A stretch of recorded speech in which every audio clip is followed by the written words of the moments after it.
Plato's allegory of the cave. I've heard this story a lot in the former member community, Yeah. and I think it actually goes both ways. So nobody really says who the people are that are born and raised in the cave and that don't know what the outside of the cave looks like.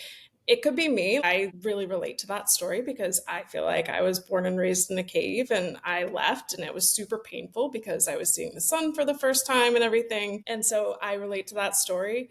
Just like how somebody who might get baptized into the church might feel like they were in a cave and they saw the light. They were brave enough to leave the cave. Plato's allegory of the cave is common in the former member community, but it applies to everything and everywhere. It's really for people that are experiencing new things or are doing something scary that goes against the grain.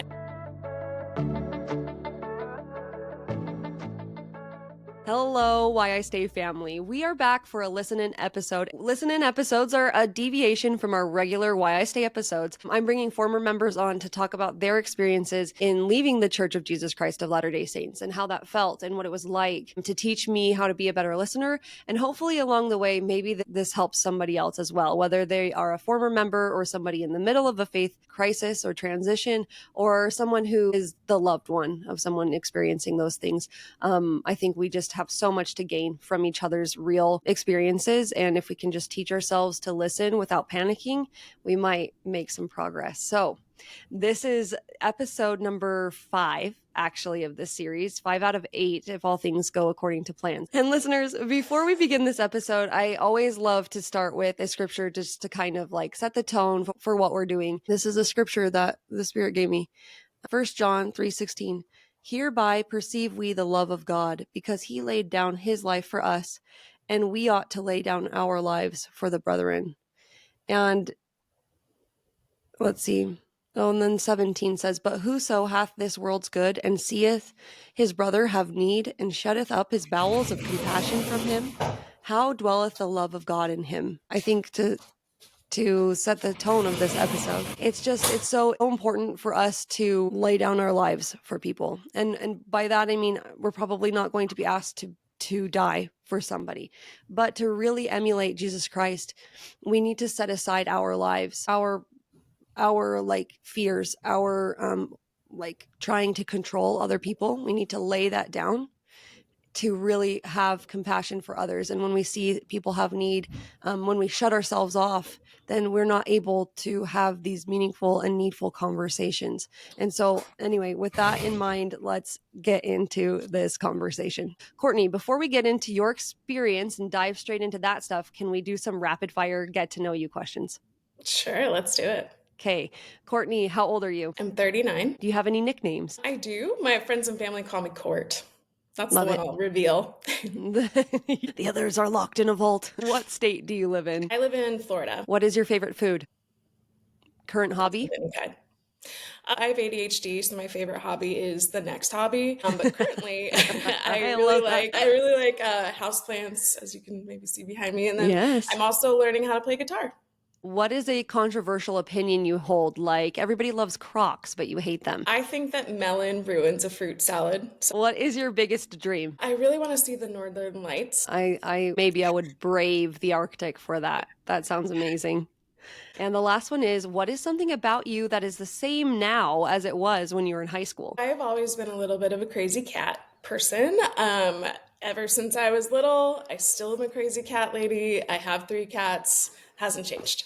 Perfect. Okay, so we're just gonna leap right into our discussion questions for this episode. So, Courtney, tell us about your background in the church. I grew up here in Tampa, Florida. My family, all active members, very strong in the church on both sides of my mom's family and my dad's family.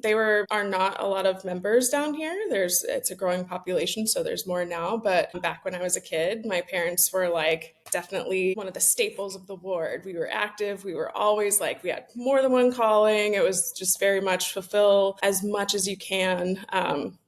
Very active family. Yeah. Yeah. And so then let's talk about, when did you start to have a faith transition? Like, how old were you?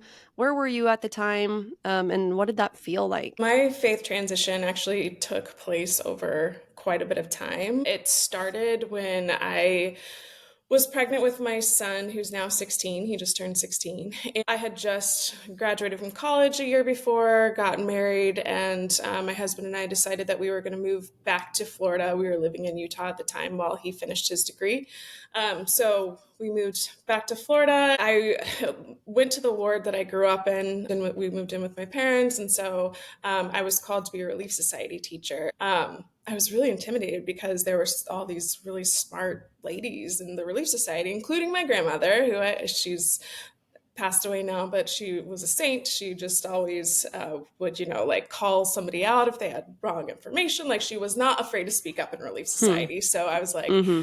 I've got to learn as much as I can to make sure that I know what I'm talking about and that I seem like educated, because everybody Yeah. else was older than me. So I started actually looking at things through the lens more because I was pregnant with my son. I started thinking more of like a mother and a parent and kind of looking at things through that lens. And I didn't really at first read anything like any non-church related sources.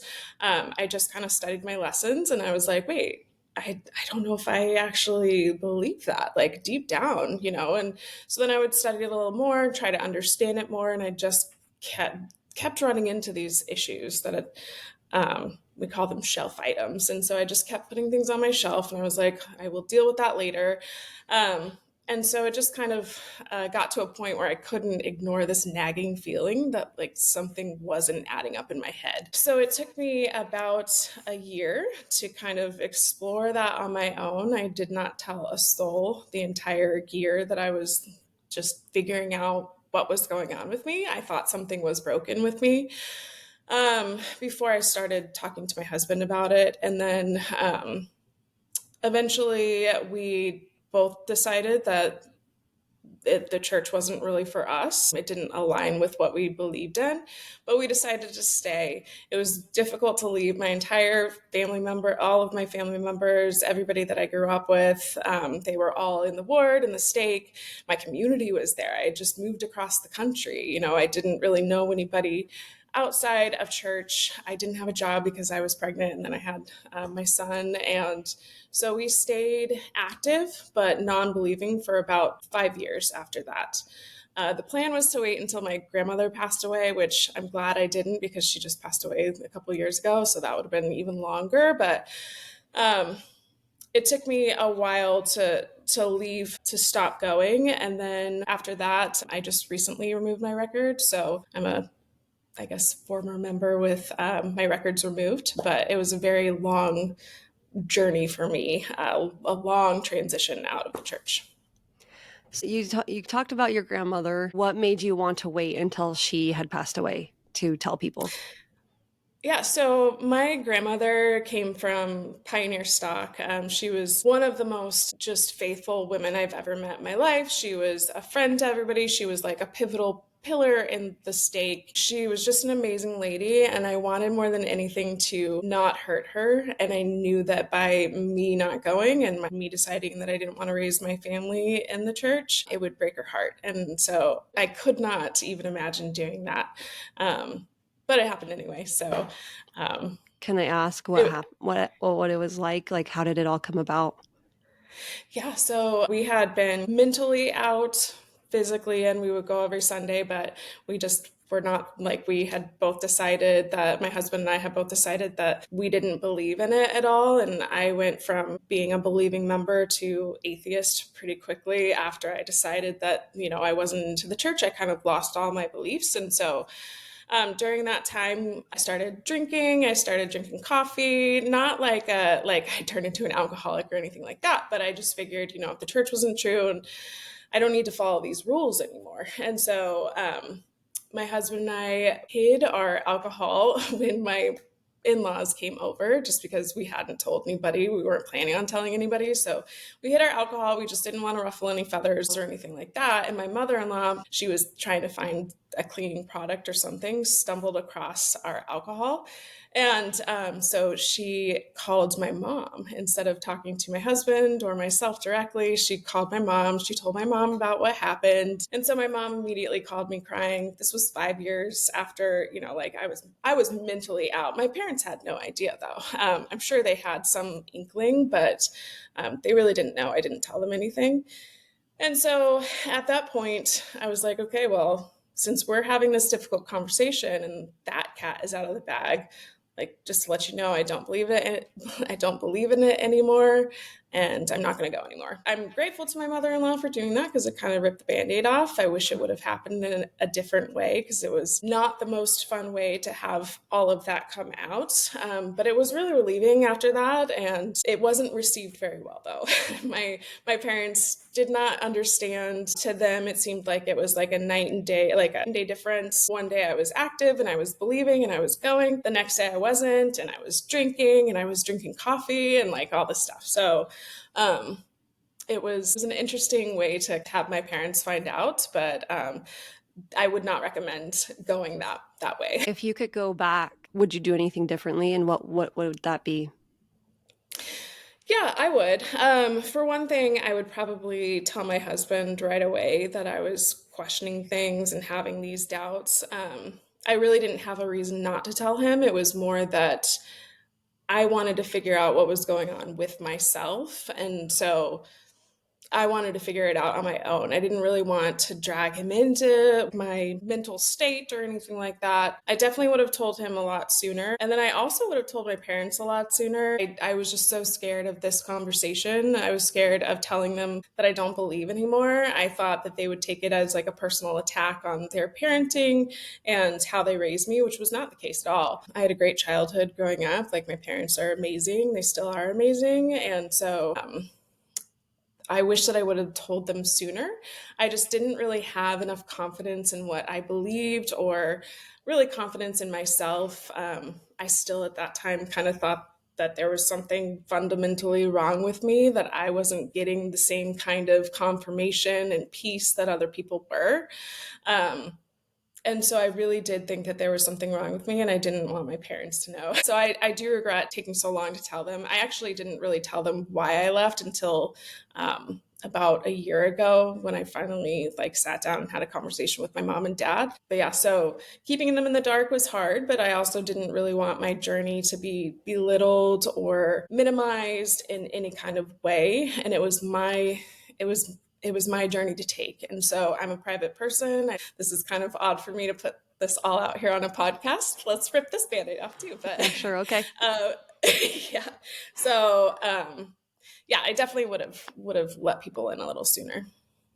Yeah, because this is kind of a theme that I'm finding. And for me, it's like I always find out when it's done. My friends or family, I only find out when they're just like, yeah, I'm at the end of this journey. I'm not doing this anymore. I was never there for the wrestling, I guess. And Mhm. having you say it like that makes a lot of sense. Like it's a personal thing. You want to sort it out in your own mind before you open up. So I'm always just like, oh man, I wish, like, a lot of it comes from this like hero's complex of like, oh, maybe I could have helped you through it or something, Mhm. but and not you personally, right? But like my friends and family. Um, but like the more I listen to these stories, it's kind of transformed into, oh, I wish I could have like saved you from that and like helped you stay, into like, I wish I could have just been there, like on your arm, or I was your shoulder for a little while, no matter like where they ended up going. You know what I mean? But we're just not equipped for this. Like nobody teaches how to open up, because it needs to go both ways, Mhm. right? Both parties have to be open and willing to put love first, and put fear aside. But we're not practiced at this, really. I mean, maybe in very rare circumstances, but I'm finding that it's not something that we know how to do in faith transitions Yeah. or in politics or whatever. So Yeah. you said you sat down with your parents and had that difficult conversation. Between the time when they found out and that conversation a year ago, like, how did your guys' relationship transform? How did you get to a spot where you could finally have that second difficult conversation? What advice would you give? Yeah. So before I get into that, I did want to just touch on what you said because my Yes, dad said the please. same exact thing. He was like, "I wish that I would have known. I would have helped you through it. I would have guided you." And but that's not what I wanted. I didn't want my dad to be making the decision for me. I didn't want my dad to be persuading me in any way. I wanted to figure it out for myself. And for me, I just didn't feel like there was a place for somebody like me in the church that was questioning.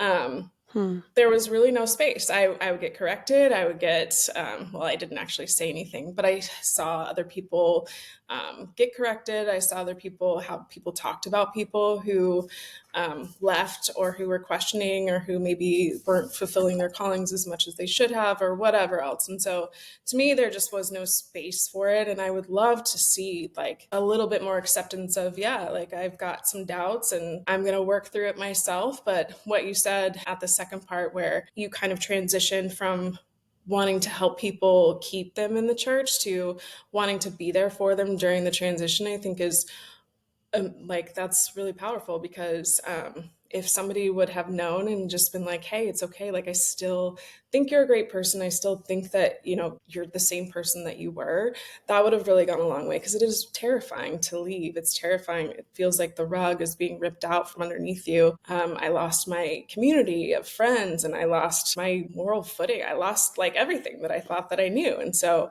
I think that goes to show like our words matter. As members of the church, we need to be sensitive about the way that we talk about other people. And like this should be known. Like if we truly are disciples of Jesus Christ, we are trying to follow him and be like him. That means that we reserve judgment and we hold our tongue and we try to serve, and we just really have a long way as humanity. But in my community, in the Church of Jesus Christ, we just have a long way to go in the way that we talk about others, because you never know who is listening, but you never know what's on their heart at that time. If they overhear you saying something like, oh, she didn't show up again to teach primary or something, and I'll get back to the other question that I asked you. But a different question I okay. have is you said you wanted to figure it out on your own and not have your dad make any decisions for you. Do you feel like that is um like are you a very like empathetic person? Do you feel like you make decisions based on like the happiness of others in your life as like a pattern or a rule? Like I'm just kind of curious into your personality, or is it just like your relationship with your dad? That's a good question. So I do feel like I say that I'm a recovering people pleaser. I've gone to therapy and my therapist, like the first thing she pointed out was like, you're codependent and you need to you need to work on that. And so a lot of codependency is basing my happiness on other people's happiness. Now I'm at a point where I don't feel like I'm like that, but I definitely was like that coming out. It's just been in the past couple of years that I've been trying to work on that. But also, my dad is very smart. He loves to have fun little arguments that he thinks are fun, but maybe like I don't think they're fun. And I love my dad. He's an amazing Yes. person, but Yeah. he often thinks that he's right when maybe it's not like a right or wrong answer type of thing. And so um, it's a little bit of both, I would say. Yeah. And I actually am finding this really interesting because it's a little bit of a theme for at least the last 3 episodes that I've done, um, where girls have said the same thing. That it's just like, I was really afraid to hurt my family. Like I kept my Mhm. records in, or my records are still in. Some of them have said, because I know it means so much to my family. I didn't want to tell them. I didn't want to hurt them. And also I just feel like it comes to a point where like people who naturally tend to people please, which the world would not exist without people who are so selfless. Let's just say that out Yeah. loud. But what needs to happen is that the people on the other side um, need to recognize boundaries when those people don't verbalize them. We need to Mhm. realize that just because someone says yes to a calling, or just because someone shows up, doesn't mean that that was like what they wanted to do, or that they're really feeling like their heart is in it. So I think it's a really interesting point that like we all, whether we feel like we're people pleasers or not, kind of need to get to a place where we decide like, okay, I'm doing this for me. Like I'm here because this is what my heart wants and this is where I feel like I need to be.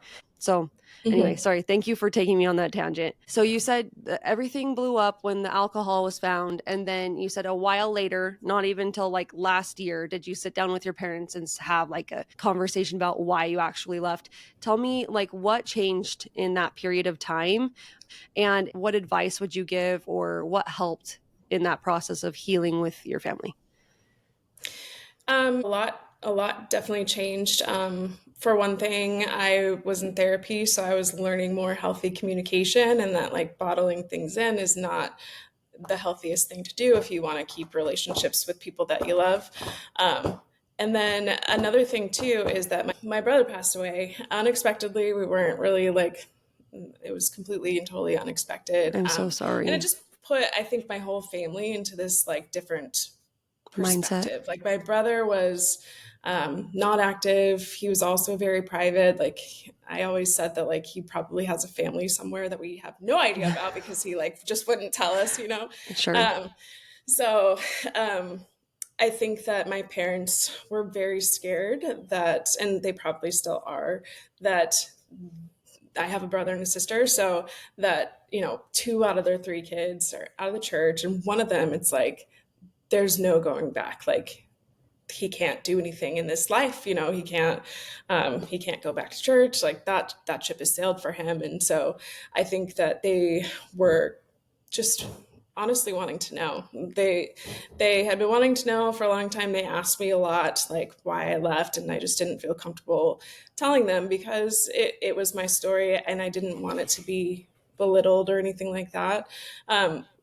Why I was able to have that conversation when I did was because I actually talked to my therapist about it, and I was like, I just like I want to have this conversation with my parents. My dad had asked me again, and so she prepped me for it. One thing that she mentioned is be very secure in what you want to say and what you believe, and be okay with the fact that it might not be received well. Your mom, whoever you were having the conversation with, might not react how you want, but you just got to keep going back to what you know as your truth and what you wanted to say and get what you want out of the conversation. And their reactions and how they receive it is on them and it's up to them. But if you want to share with them, then be okay with sharing with them. So Yeah. I think that really helps. Whereas before I was very scared of their reaction. It felt like they were rejecting me. I built it up in my head a lot too because I was like, they're gonna disown me, they're gonna like call me a liar. I don't know. I don't even know what I was thinking, but it actually it went a lot better than I thought. I wish I would have had the conversation with them a lot sooner. I think it definitely could have um, built some bridges earlier. We still are not like necessarily as close as we were before when I was going to church, but it definitely has helped, I think,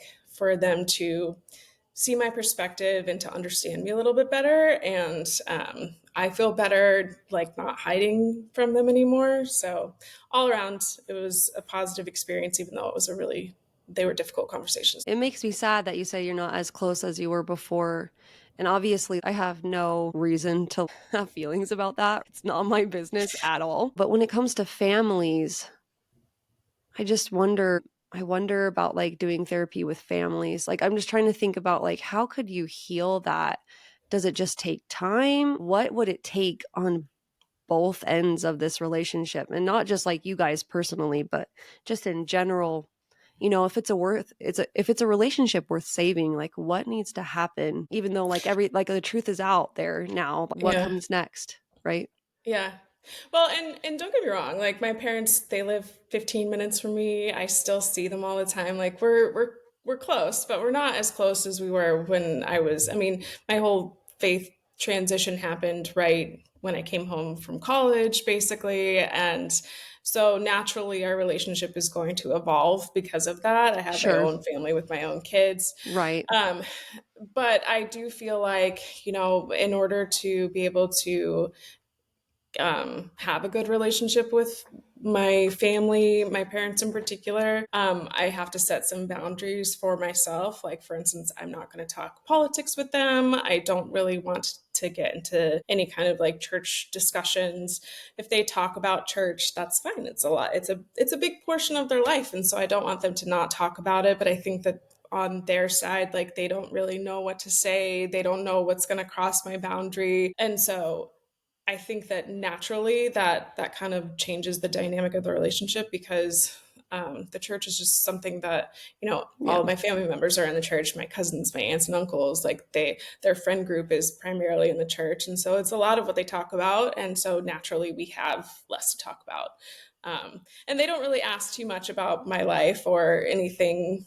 I mean, they ask about my kids, they ask about what's going on in my life, but they don't really try to dig deep. And I think, again, it's because they are trying to respect my boundaries without really knowing like where they can go. What I'm they going to say on one hand, I'm grateful that they're doing that, but it does make me sad. I wish that they would like ask me what I do believe. They've never really asked me that. But I just think that it's out of fear that they're afraid of like how I might react or they're afraid of what I'm going to say or something like that. Yeah. I guess now would be a good time to ask you, what do you believe? Like, where have you landed in these last 16 years? Yeah, so I went from being fully believing, like fully on board, to not really thinking that the church was true, to being atheist pretty quickly. I would say within that year, like it happened at least for me, it happened quickly. I know with other people it happens much quicker, but um, then I spent a long time being an atheist. I think I now would consider myself agnostic, and I've definitely opened up more to spiritualism and just the possibility of something out there that's greater than what I am. I'm actually okay with not knowing what happens after this life. I think that I've changed my beliefs a little bit because of my brother's death. It's definitely like cracked open that door where I'm like, okay, there is something after we die. Maybe there's more to this because I do want to see my brother again. But I would say I'm a hopeful agnostic. Like I hope that there's life after death. I hope that I can see my family again who have passed away. I don't know what that looks like, and I'm very okay with not really knowing. I just feel like our creator is way more imaginative than anything that I could come up with. So I don't want to like put them in a little box and be like, this is what heaven's like, because it could be completely different from what I'm thinking. And so I kind of like the mystery of that. We kind of touched on these questions throughout your story. Before I get to the hope statement at the end, is there anything that you had thought of and like prepared with these questions that you wanted to share that we haven't touched on yet? The positive and negative interactions with Yeah. people that are still in the church, I did want to say that I have had primarily positive conversations with people that are still in the church, still active. Everybody that I've seen after the fact, they've been really nice. I mean, they are like I haven't really had many negative interactions. My sister in particular, she's amazing. She just kept treating me like how she always treated me, which is her little sister, and so I think just having people realize that we're still the same people. Like we are not vastly different than what we were before, even though we have this like fundamental shift in our beliefs. We're still the same people. And so it's hard to see people that have left in that light sometimes. I know for me, when I was an active believing member, the people that left, they weren't necessarily like great examples for me of what leaving looks like. I did not want to leave and become this person. I actually never thought about leaving ever until it happened to me. Mm, But there's so many different stories out there, and there's so many reasons why people leave that it's really hard to say like we all leave because of this. I don't want right. to speak for Yeah. any former member, but just treat people like you always have, and maybe just try to get the conversation out of the way if you can, and if you can't, then they're not ready. And I think also the most negative interactions I've had were when in that 5-year period where I was still active but non-believing, and I would hear people say things, and or they would say things to me that they didn't know what I was going through. So it just kind of solidified my reasoning for leaving, was hearing other members talk about other people. And so I think that the most negative interactions that you can have with people are when they're going through this crisis that you might not even know about. So just act as Christ-like as you can, like around people, and you should be fine. So Yeah, that's a scary that's so hard. I mean, like, I know. we should have this standard of behavior that doesn't change whether someone is having a faith crisis or not, or if you know about it or not. Um, but man, it just reminds me of, it just makes me realize how much we need grace. We just need to double down on grace, um, and kindness and love, because there's just no way to know. It's hard to meet people where they're at. It's hard to know what is going to feel safe for them, going to feel good for them, because I'm just like, hey, let's just lay it all out there and get the awkward stuff over Yeah. and move past it. But some people are deathly afraid of that. So what would your advice be on the other end of this? It is hard to meet people where they're at. Sometimes for me it's frustrating because I want people to leave. Like I get happy when I hear that somebody that I know has left. And so I just I try to remember that everybody is on their separate journey. Everybody has all these life experiences, and their worldview is shaped by all the various experiences that they've had, and they're all so unique. And I think a Hmm. lot of people are fixers. I think that in the LDS church, we're taught to kind of just like put your shoulders to the wheel and make sure that you're moving on and like fixing things and like let's just keep moving. And we don't always have to fix people. Like I said before, I thought that there was something fundamentally wrong with me and that someone needed to fix me. And I didn't realize that I wasn't broken. Now I know that I wasn't broken, but sometimes those conversations can come across as wanting to fix somebody, and that means that they're broken. And Yeah. I think, yeah, having grace for people too. I think it needs to happen on both sides. Like people are where they are, and so just kind of meeting people where they're at, and um, just knowing that people are people, and people are going to say things that sometimes are mean, but it doesn't mean that they're not good people. I want to point something out before we move out of this. From when you were talking just now, you said you get happy when people leave, like you're glad that they left. That hurt. And Right? you don't need to say sorry, right? Because I am happy when people come back.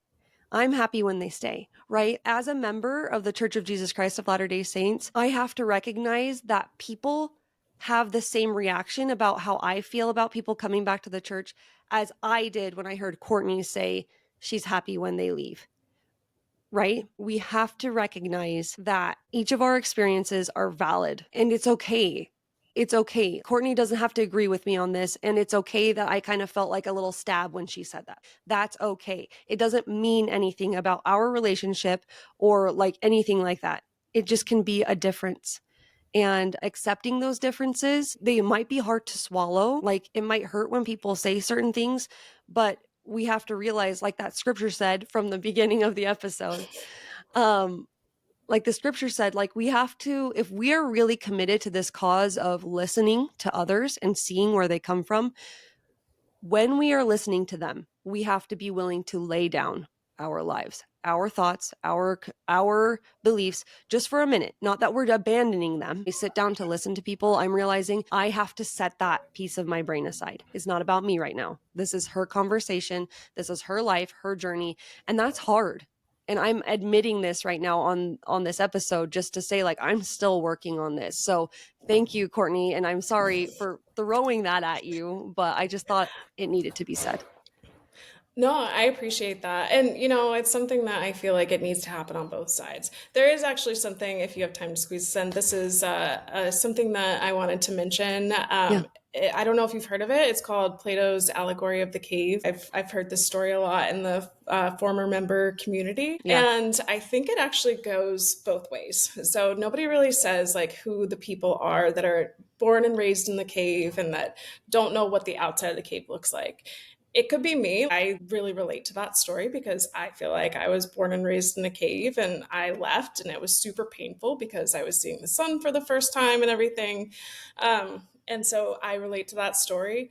Just like how somebody who might get baptized into the church might feel like they were in a cave and they saw the light, like were brave enough to leave the cave. It's something that I think both sides need to do is we need to listen more and let people speak more and let people have their stories and be okay with the negative feelings that that might bring to us.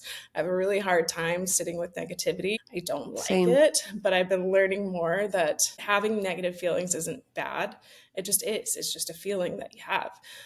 So Plato's allegory of the cave is common in the former member community, but it applies to everything and everywhere. And it's really for people that are experiencing new things or are doing something scary that goes against the grain. And I think actually right now what you're doing is similar ish. You're going a little bit against the grain. I don't see a whole lot of faith promoting podcasts and things like that talking to former members and giving space to them. I really appreciate that. But I think that both sides really need to put aside themselves and hear what the other side is saying. Not what they're saying, but what they're actually meaning and intending. Yeah. I think that's the biggest thing about these conversations that I'm finding is how can we better align what we're saying to get our intentions across. In a previous listen in episode, I brought up the point that when we dive in and we try to save and we try to change and we try to correct, what we're trying to show is love, but love is not what's being transmitted. That is not what's being received. We have to get to the point where we can figure out how will this person best receive the love, and not just use our own love language to just try and make them feel loved. I agree with everything that you were saying. I've had the allegory of the cave thrown at me in my Instagram comments, and I'm honestly, sure. I've thought the same thing. I've listened to other podcasts like the Comeback podcast where they say, I lived outside of the church and I felt like I was in bondage. I've never felt more free as when I came back. And you really can make a case for either. And then it just comes back to that point that we were making earlier, is that your relationship with Jesus Christ and the way that you live your life needs to be your choice. And so I just really admire, even though I don't like the conclusion you came to. I don't need to like it. It's not my business to like it. I admire the fact that you decided to go on the journey and that you're trying to live with integrity in that way. I just wanted to acknowledge that. And I'm grateful that you came on the podcast. So, hope statement for reals this time. Courtney, make a hope statement. What do you hope for most in the relationships between members and former members? So, my hope statement is that I hope that creating these bridges is more important and becomes more important to people on both sides than it is to being right. I have no desire Mm. to prove to anybody else that I am right, even though I feel like I'm right. I don't think it's my place. So I want to help build bridges in my own family and in my own community. I would love to build more bridges with people that are still active members. And I just wish that everybody would be more concerned with that than they are about being right and making sure that that other person knows that they are right, if that makes sense. So, just making sure that we choose relationships with people over choosing to force our truth on other people. Wonderful. Courtney, I'm so grateful that you decided to reach out, be open. I know you said you're a private person, so this is much more of a gift, for you to come and give us your experience. I'm just grateful for your authenticity and your honesty and letting us have this hard, awesome conversation. Thank you. Yeah, no, thank you. It's been fun.